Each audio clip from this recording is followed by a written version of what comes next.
नमस्कार and welcome to Bharat affairs. इस वीडियो में बेसिकली बात करने वाले बैटल ऑफ हैफा के बारे में, जिसको लेकर हमें बहुत ज़्यादा डिस्कशन करने को नहीं मिलता है, क्योंकि आपको बता दें कि आज के टाइम में जो इजराइल है ना, जिसका एक पोर्ट है हैफा पोर्ट, जहां पर रिसेंटली 1 अक्टूबर के दिन में ईरान ने हैफा पोर्ट के ऊपर में अटैक किया था। इवन की मोसाद कि जो हेडक्वार्टर है यहाँ पर अटैक किया गया था, वही हैफा की हम बात कर रहे हैं। आज जो इजराइल है ना, इजराइल की जो देश बनने की जो कहानी है ना, वैसे तो इजराइल को बहुत सारे देश इसे रिकॉग्नाइज नहीं करते, लेकिन जो इजराइल आज के टाइम में जो अस्तित्व में है, इसके पीछे बहुत बड़ा एक फैक्टर है। इसके पीछे रीजन है बैटल ऑफ हैफा। वैसे बाकी और भी फैक्टर हो सकते हैं, फॉर एग्जाम्पल की किस तरीके से जर्मनी में हिटलर ने ज्यूज के ऊपर में अत्याचार किया, ये भी कुछ फैक्टर हो सकते हैं। लेकिन उनमें से एक जो फैक्टर है जिसके कारण आज एक इजराइल एक देश बना है, वो है बैटल ऑफ हैफा।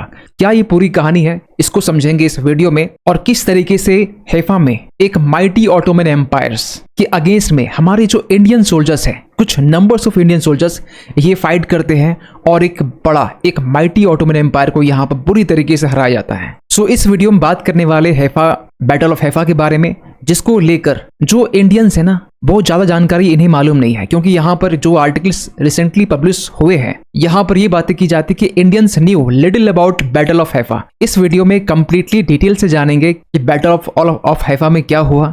और जब इसके रिगार्डिंग एक बुक आई जिनके ऑथर रवि कुमार, जब इनके बारे में लिखा गया, इस बैटल के बारे में लिखा गया, इसके बारे में ना फिर जितने भी इंडियंस हैं इनको जानकारी होना स्टार्ट होता है कि यस, बैटल ऑफ हैफा नाम का कुछ एक बैटल था जिसमें इंडियन सोल्जर्स पार्टिसिपेट किए थे और बुरी तरीके से ऑटोमन एम्पायर को यहाँ पर हराया गया था। हम बात कर रहे हैं 1918 की, जिस टाइम में फर्स्ट वर्ल्ड वॉर 1 चल रहा था। जी हाँ, जहां एक तरफ एलाइड फोर्सेस थी, जहां पर ग्रेट ब्रिटेन, फ्रांस, रसिया, इटली, और क्योंकि 1918 की हम बात कर रहे हैं तो यहाँ पर इंडिया जो है ग्रेट ब्रिटेन या हम ब्रिटेन के इसकी एक कॉलोनी थी, और दूसरी तरफ यहाँ पर सेंट्रल पावर की बात करें तो यहाँ पर Ottoman Empire, Austria Hungary, Germany, Bulgaria, ये सारे देश आते थे। और क्योंकि 1918 की हम बात कर रहे हैं तो यहाँ पर वर्ल्ड वॉर करीब करीब खत्म होने की कगार में था, और जो ऑटोमन एम्पायर था बहुत सारे एरियाज में ये वीक भी हो चुका था। लेकिन जो इजराइल, उस वक्त इजराइल बना नहीं था, तो उसे हम फिलिस्तीन कह सकते हैं। फिलिस्तीन का जो पूरा इलाका है यहाँ पर ये स्ट्रांग था, और बाकी कुछ इलाके ऐसे भी थे जहां पर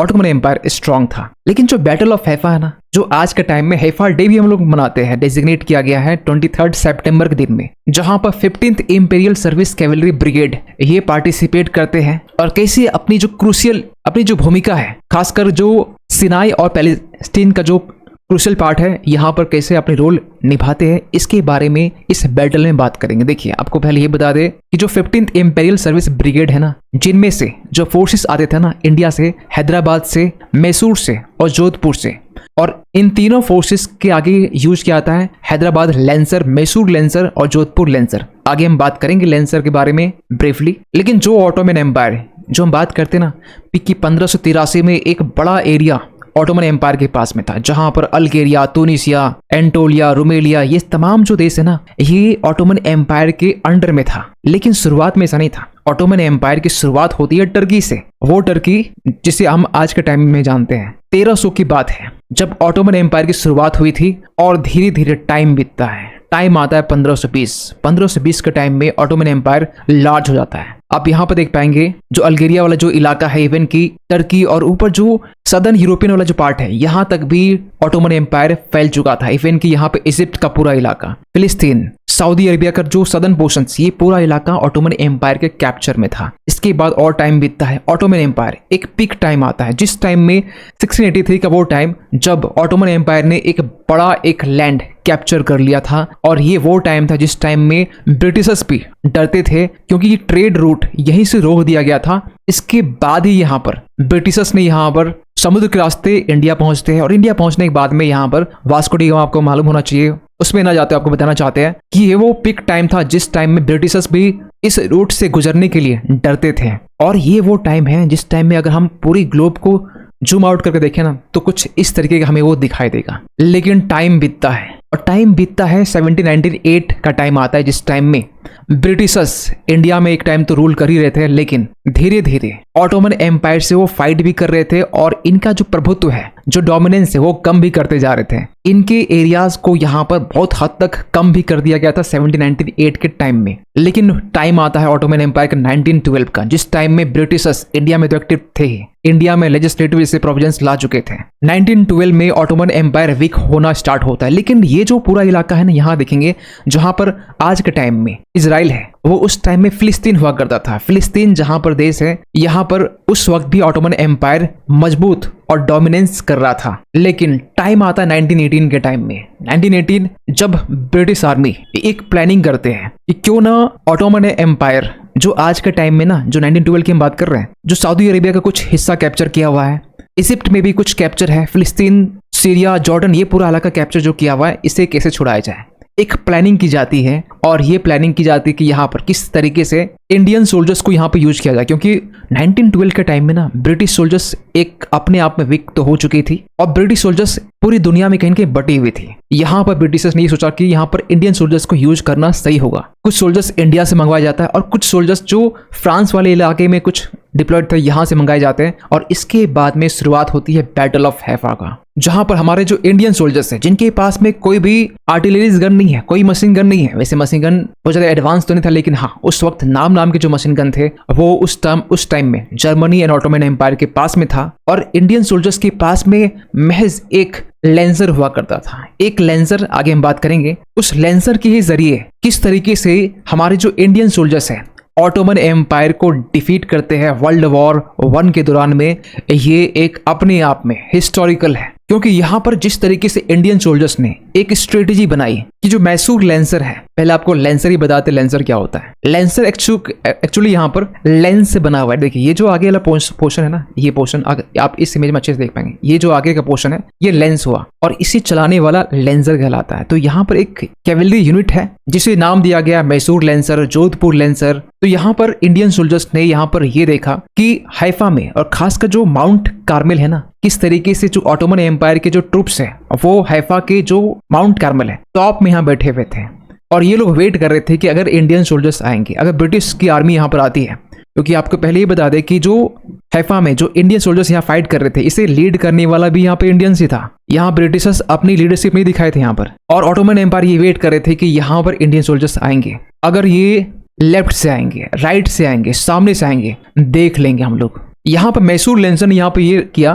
कि जो माउंट कार्मेल है इसके जो साइड से है ना, यहाँ से चढ़ान करनी, यहाँ से अटैक करना स्टार्ट करती है, एक इंगेज करना स्टार्ट करती है। इसके बाद मैसूर लेंसर इधर से अटैक करना स्टार्ट करती है। इसके बाद ना जो ऑटोमन एम्पायर की आर्मी यहाँ पर मौजूद थी, ये इंगेज हो जाते हैं दोनों साइड से और फिर सामने से, आपको बता दें कि जोधपुर लेंसर सामने से यहाँ पर डायरेक्ट लेंसर के जरिए अटैक करते हैं यहाँ पर हैफा में ऑटोमन एम्पायर के सोल्जर्स के ऊपर में, और ही अटैक किया जाता है इसी लेंसर के जरिए। ऑटोमन एम्पायर भले ही यहाँ पर उनके पास में आर्टिलरी गन थी, एक टाइम लिया जाता था आर्टिलरी गन में गन को लोड रिलोड करने में, लेकिन हमारे इंडियन सोल्जर्स की स्पीड और वहां पर जो सॉरी गाथा है ना, तो वहां पर देखा गया। क्योंकि रिसेंटली आपने ये देखा होगा कि इस बार जो 26 जनवरी जो है गणतंत्र दिवस, इस टाइम में यहाँ पर जो 61 कैवेलरी है ना, इनकी परेड की गई थी, जिसको लेकर आगे हम स्लाइड में बात करेंगे वैसे। और यहाँ पर जोधपुर लेंसर, मैसूर लेंसर दोनों की तरफ से जो स्ट्रेटेजिक अटैक किया गया, इसके बाद ना ऑटोमन एम्पायर घुटने टेक देता है। यहाँ पर Ottoman empire German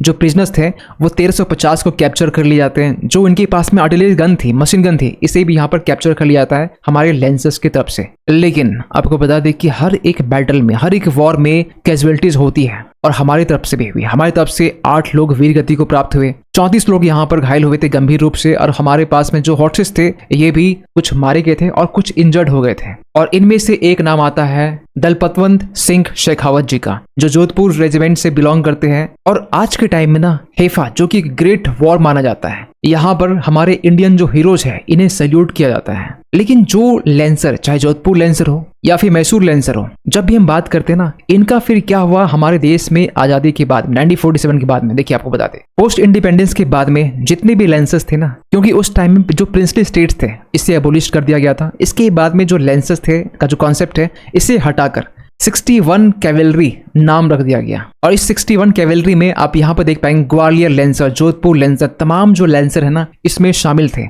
Mysore lancer, Patiala lancer, ये तमाम लेंसर इसमें शामिल करके 61 कैवेलरी बना दिया गया। एक बोल सकते हैं घुड़सवार, एक कैवेलरी, एक बड़ी कैवेलरी जिसे मर्ज किया गया ये छोटे छोटे लेंसर को मर्ज करके। एक आइकॉनिक 61st कैवेलरी क्रिएट किया गया और ये वर्ल्ड का last remaining horse mounted regiment है जिन्हें यहाँ पर ऑनर भी किया गया, क्योंकि आप देखेंगे यहाँ पर 61 कैवेलरी की तरफ से पद्मश्री यहाँ पर जीता गया। अर्जुन अवार्ड, 11 अर्जुन अवार्ड ऐसे 9 एशियन गेम्स मेडल्स में ये पार्टिसिपेट किए। गोल्ड मेडल भी इनके नाम पर है पोलो वर्ल्ड कप जो पाकिस्तान के अगेंस्ट हुआ था। सिल्वर है जो जकार्ता एशियन गेम्स में।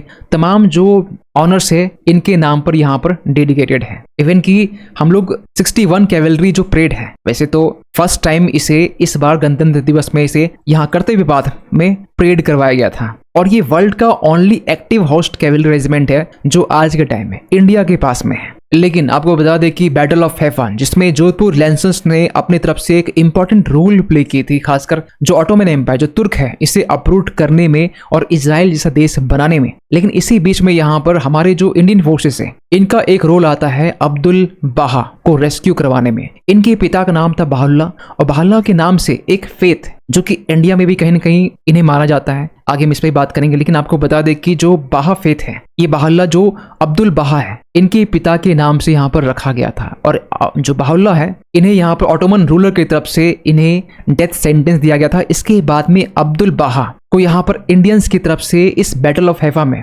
रेस्क्यू करवाया गया। अब्दुल बाहा जिनके बारे में कहा था सर्वेंट ऑफ ग्लोरी, बाहा के बारे में आपको बता दें कि ये किसी एक धर्म को नहीं मानते, ये सभी धर्म को इक्वल मानते हैं। इनका ये मानना है कि सभी धर्म हमारे लिए इक्वल है। आप यहाँ पर देख पाएंगे अ faith that preaches equality of all religions and love of all Mankind. और ये एक ऐसा इंडिपेंडेंट वर्ल्ड रिलीजन है जो जिसकी ओरिजिन यहाँ पर 19th सेंचुरीज में होती है। और इंडिया में बात करें जो आज के टाइम में हमारा जो लोटस टेम्पल है ना, ये जिन्हें हम बाहे हाउस ऑफ वर्शिप भी कहते हैं, ये इन्हीं के ऊपर बेस्ड है। इवन की वेरियस जो एजुकेशनल इंस्टीट्यूशंस है इनके ऊपर बेस्ड है बाहे पर। और अगर सेंसस डेटा की बात करें ना तो आज के टाइम में नंबर्स ऑफ अगर 2021 सेंसस की बात करें तो हमारे पास में 4572 मीन्स 4557 जो बाह्य कम्युनिटी के लोग हैं वो इंडिया में रहते हैं। लेकिन 1991 के टाइम में ये 5574 थे। ये बढ़ के 2001 के टाइम में 11,000 होते हैं समथिंग, फिर ये घट जाते हैं बीच में।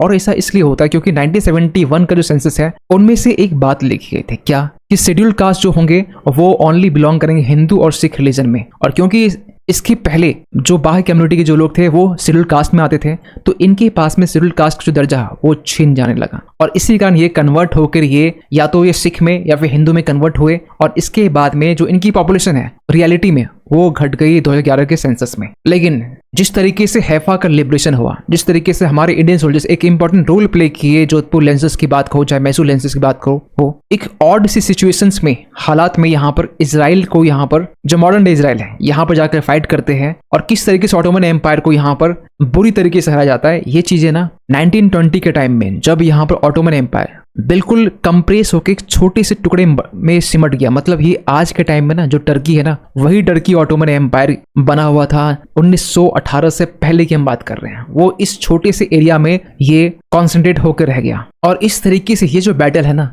ये सिग्निफिकेंट बन जाता है वेरियस रीजन कारण। क्यों? क्योंकि यहाँ पर जिस तरीके से हमारे जो इंडियन सोल्जर्स हैं स्ट्रेटेजिकली यहाँ पर एक कैंपेन के जरिए यहाँ पर ऑटोमन एम्पायर से फाइट करते हैं। और जैसी सिचुएशंस में यहाँ पर फाइट की जाती है, हमारे पास में कोई मॉडर्न डे इक्विपमेंट भी नहीं, कोई मशीन गन नहीं, कोई भी आर्टिलरी गन नहीं, इसके बावजूद भी ये फाइट करते हैं। और फाइनली यहाँ पर क्योंकि जो ब्रिटिश ऑफिसर्स थे ना यहाँ पर लीड नहीं कर रहे थे तो एक जो मिथ थी ना इंडियन सोल्जर्स को लेकर के, इंडियन सोल्जर्स कभी लीडरशिप नहीं कर सकते हैं, एक मिथ है कि इंडियन सोल्जर्स कैसे ये फाइट करेंगे और वो भी दूसरे देश में दूसरे सॉइल में जाकर ये फाइट करेंगे, ये एक अपने आप में चैलेंजिंग था। और ये एक मिथ टूटा। और आप देखेंगे कि इसको लेकर ना 2017 के टाइम में जब पीएम मोदी इजराइल गए थे तो यहाँ पर जो हमारे इंडियन सोल्जर्स हैं इनको ट्रिब्यूट दिया गया था और उस टाइम इसको लेकर आर्टिकल भी पब्लिश की गई थी। आप यहाँ पर इस इमेज में देख पाएंगे। और हर साल कहीं ना कहीं हैफा डे के मौके पर यहाँ पर ट्रिब्यूट किया जाता है इंडियन सोल्जर्स को।